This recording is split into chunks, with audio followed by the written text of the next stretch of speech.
నమస్తే ఫ్రెండ్స్, నేను మీ లక్ష్మిని. Welcome to Lakshmi kitchen. ఈ రోజు మన రెసిపీ ఏంటంటే మజ్జిగ పులుసు చేసుకుందామండి. ఈ మజ్జిగ పులుసులో నేను కారం గాని పచ్చిమిర్చి గాని ఏం వాడలేదండి. కారం వేయకున్నా కూడా పచ్చిమిర్చి వేయకున్నా కూడా ఈ మజ్జిగ పులుసు చాలా టేస్ట్ ఉంటుందండి. నేను ఎలా చేస్తానో నా రెసిపీ చూసి మీరు కూడా స్టార్ట్ చేయండి. అన్నంలోకి మజ్జిగ పులుసు చాలా టేస్ట్ ఉంటుందండి. మన ఇంట్లో పిల్లలు ఉంటే పిల్లలకు కూడా కారం లేకుండా మజ్జిగ పులుసుతో కమ్మకమ్మగా తింటారండి పిల్లలు. ఒక గిన్నె తీసుకొని 2 కప్పులు పెరుగు వేసుకుందాం. గిన్నెలో 2 కప్పులు పెరుగు 1/2 లీటర్ ఉంటుందండి. ఇది మజ్జిగ తీసుకొని పెరుగును మజ్జిగలాగా బాగా చిలుకున్నామండి, ఎక్కడ ఉండలు లేకుండా. 1.5 కప్పు వాటర్ వేసుకున్నాం.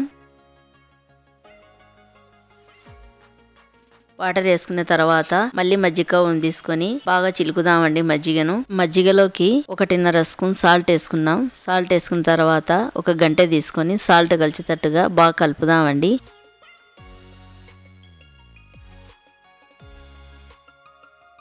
ముందుగా గ్యాస్ ఆన్ చేసుకున్నాం. బాండీలు పెట్టుకున్నాం. 2 స్పూన్ల ఆయిల్ వేసుకుందాం. ఆయిల్ వేడెక్కినాక చిటికెడన్ని మెంతులు వేసుకుందామండి. 1 స్పూన్ శనగపప్పు వేసుకున్నాం. 1 స్పూన్ మినపప్పు వేసుకున్నాం. శనగపప్పు మినపప్పు బాగా గోల్డ్ కలర్ వచ్చేంత వరకు ఫ్రై అయినాక 4 ఎల్లిపాయలు చిదగొట్టుకొని వేసుకున్నానండి. 1 స్పూన్ జీలకర్ర వేసుకుందాం. 1 స్పూన్ ఆవాలు వేసుకుందాం. 2 ఎండుమిరపకాయలు వేసుకుందాం. 2 ఉల్లిగడ్డలు తీసుకొని పొడవుగా కట్ చేసుకొని తాలింపులు వేసుకున్నానండి.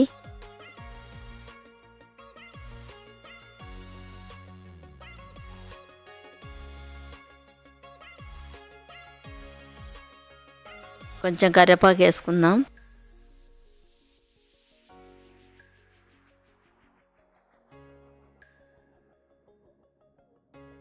హాఫ్ స్పూన్ పసుపు వేసుకుందాం. బాగా కలుపుదామండి.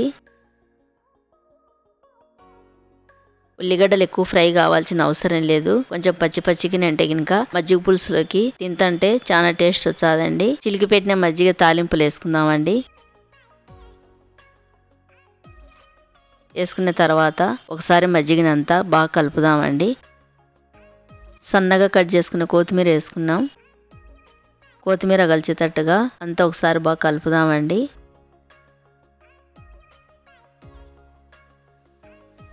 గ్యాస్ ఆఫ్ చేసుకొని బాండీల్ని కిందికి దింపుకున్నామండి. మన మజ్జిగ పులుసు రెడీ అయిపోయిందండి. నా వీడియోకి నచ్చితే నాకు లైక్ చేసి సపోర్ట్ చేయండి. ఇంకో కొత్త రెసిపీతో మళ్ళీ కలుద్దామండి.